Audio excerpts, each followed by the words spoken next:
I think everyone listening has probably heard this before, right? And it's a really good, people first mentality, which I think Club PF's really a core focus of is people buy from people, right? We don't look at somebody and say, oh, you know what? I read a webinar or a white paper and I have to buy something just because I read or watched that webinar. It doesn't work that way. But I think there's a really important distinction that's missing from this phrase that we should probably be adding or rephrasing around. People don't just buy from people, they actually buy from people that they trust. So think about this.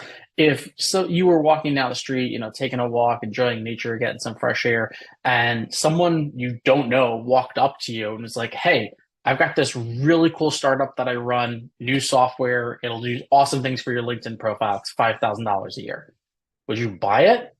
Probably not, right? And not just because it doesn't sound cool, but you don't know the person. You don't know anything about them.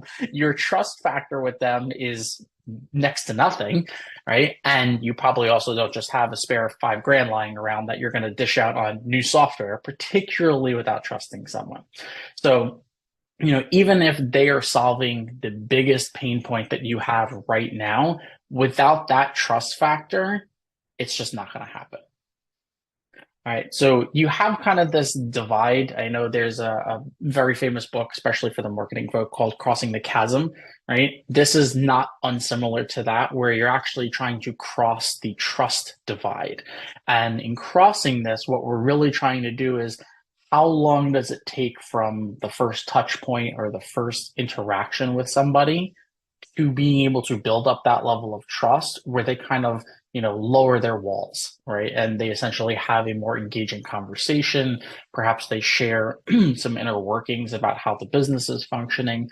It's crossing this particular divide that makes it really important, both for marketing and sales, because the faster you get across the divide, the faster you can start to build up and then start to demonstrate value.